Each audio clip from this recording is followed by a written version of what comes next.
So we are back with our 90s trivia cards. We each have 4 trivia questions for each other, and we're going to see who can answer these level 1 trivia questions. Because, man, some of these level 1s are like ridiculously easy, and some of them are pretty hard. So, first one for you. What long-running TV game show premiered on ABC in August 1999 as part of a 2-week-long special event hosted by Regis Philbin? That is, jeez. Oh, uh, Really? I would have thought you'd get this one. I know it. Don't tell me. Something millionaire. Yep. Is that your final answer? Yes.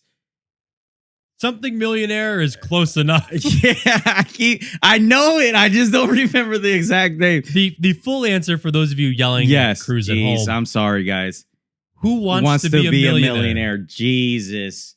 Oh. Okay. All right. Okay, now that I razzed you, let's see if I get the next one. What 1996 single Spanish pop duo Los Del Rio did VH1 rank the #1 greatest one-hit wonder? Macarena. That is by far correct. Dude, at this point, as soon as I hear Los Del Rio, it's the only song they ever did. So yeah. Okay. Mike Myers plays both Dr. Evil and his nemesis.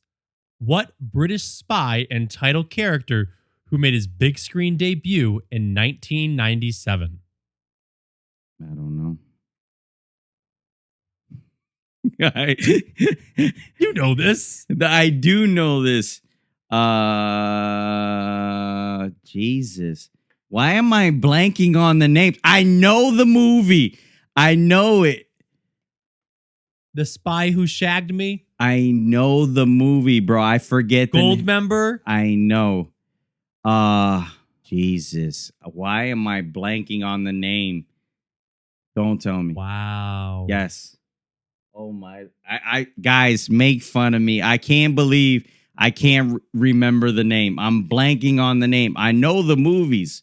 Dude, I've never seen these movies and I even know what it is. Dude, I am like really upset at myself right now. That's 2 times.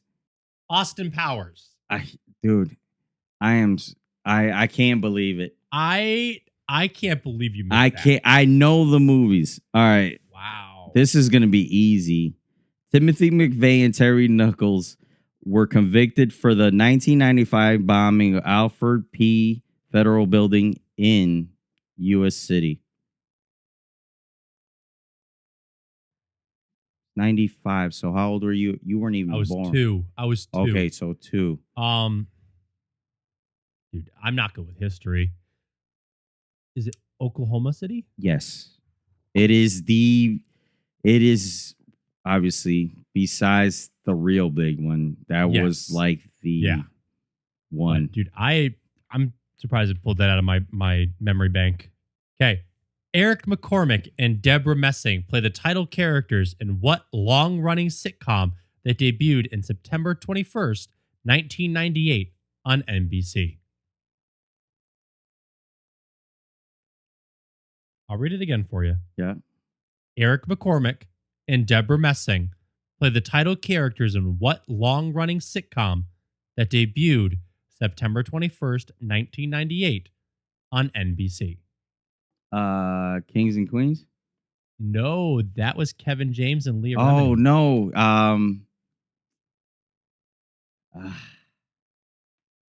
Go ahead. I won't get it right.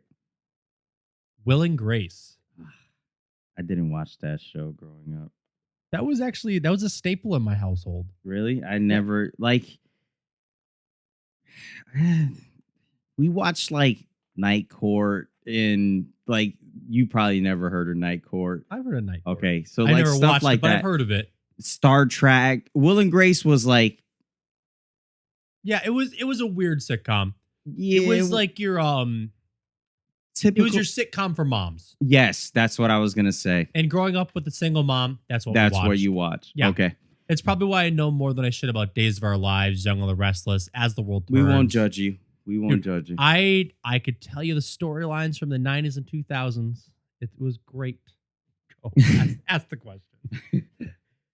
Doki, Insomniac, Nimrod are 3 albums released in the mid 90s by a Bay Area punk rock band formed by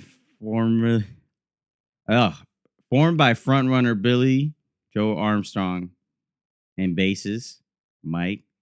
I'm going to give you a chance to reread that question and not mess up the name of the first album, which should be Dookie. Okay. Not Doki. Okay.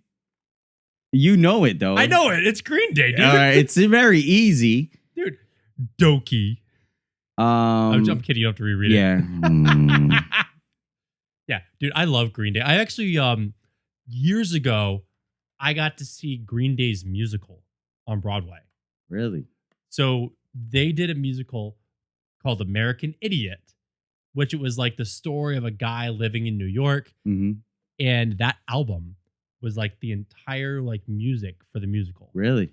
Yeah. Awesome. It was, I guess there were a couple really good musicals during that era where it was like Green Day, Sting, there was another band that did the music. Oh, I just saw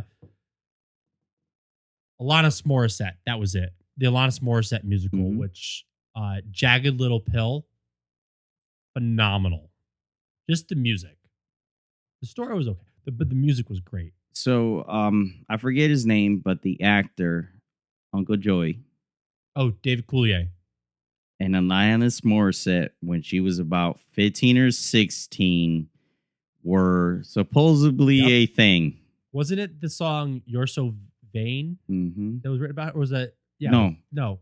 The song "You Oughta Know." Yeah, that was the song that was written about him. Yeah, but it's one of those things that like age gap relationships are frowned upon, right? Mm-hmm. But late 80s and 90s Hollywood. How far apart in age are they? Like, I'm curious now. They're pretty good.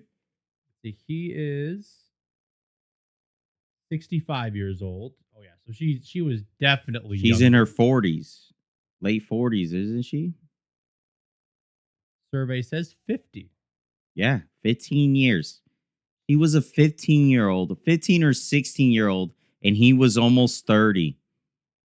Yeah, that is. Yeah. Well, he ought to know that's a no-no. Yeah. Well, again, like I said, in that time period in Hollywood, you saw that a lot. And the actor age gap in a lot of films where there were teenage girls doing sex scenes with like adult actors was like, okay. Like it was weird. Those times were weird. So that being said, that was one of the things I appreciated about that 70s show. Yeah. Like the fact that Mila Kunis lied about her age to get cast as Jackie. But when they found out about it, they didn't fire her. But all those intimate scenes that would be between Jackie and Kelso, they didn't do until she turned of age. Correct. Then they said, okay, well, now we can have you like kiss Ashton Kutcher on set. Like it was just a very interesting way to do it. Like you find out that your employee lied to you, but you really like what she's doing as an actress. So you keep her on. So you keep her and right around that. Yeah. Like they don't do that. That didn't happen. No. That was not something that normally happens. So the fact that they did that, I think that was good. Yeah.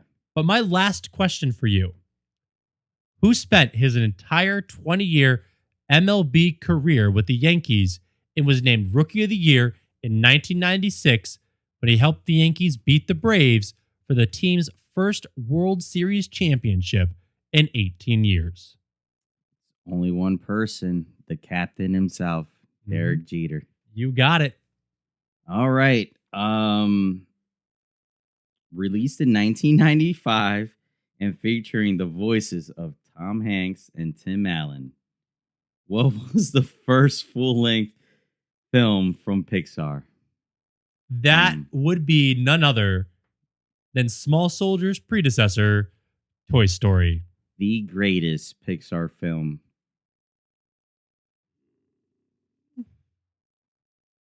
Testing you. How so? How so? No, I'm just testing you. What? I think Monsters Inc. is better. I think Monsters Inc. was like the peak. Of Pixar? Yeah. I think it's not that's the only peak, but was one of the peaks. Like Toy Story was great. And Yeah. I'm not saying Toy Story is not a good movie. Toy Story was the launch pad. Like you can't negate the Yeah. launch pad. However, Like Ants with DreamWorks, you know, it's one of those. we don't talk about ants. Yeah, but it's one of those launch, like, True. those two studios were doing Yeah. the best animation at the time. I don't think DreamWorks found their stride until Shrek. Trek just hit different, man. It did hit different. It It hit hit real different. Dude, from Shrek, we got Heinz Easy Squirt. I know. Dude, Puss I- in Boots. green ketchup, Yes. purple ketchup, blue ketchup. Yeah. I want them back. Yeah. Like I don't like ketchup, but I liked that ketchup. Ketchup. Yeah. Like Yeah. we had all the tie-ins. Yeah. But I was just gonna say about Toy Story. You got me distracted over here. I'm sorry. The one thing that bugs me with Toy Story, it's the shortcuts they took in animation. Yeah. When you watch the birthday scene, all the kids at Andy's birthday party, Or Andy. they're all Andy. Yeah. The best, But shortcuts, but no one caught that until we're all adults. that's what I was gonna say. You know what? As a kid, we're not watching Andy. We're No. watching the toys. I'm wondering how many of our parents that watched that movie realized that all the kids were the same. I guarantee you none of our parents realized that. I don't know, man. I feel Because like they the would have fifth watch told through- us. They would have told us. Why are all those Why would they suspend that disbelief? Why would they do that? Because they're parents. That is true. That is true. But no, I liked Toy Story. I just for me, yes, it was Yeah. my favorite until Monsters Inc. came Yeah. out. But then Incredibles came out. Yeah, which was great too. For me, it's Toy Story just because of the time frame and age, right? When Monsters Inc. came out, it was late 90s, right? I think it was like 99, 2000. Yeah. So already in high school, about to graduate. So that's Yeah. one of those things where it's later. I was for me. 7. Yeah, you were 7. That was like your peak cartoon Oh yeah. movie. And then like as I'm going into middle school and like Pixar's not edgy enough, Yeah. then we got Elastigirl. And it was Yeah. dude. Yeah. Great times, man. Ellen Parr can get it. Great great times. Great times. So it was great. But thank y'all for listening to Nostalgia Junkies. I've been Yes. Alex. I've been Cruz.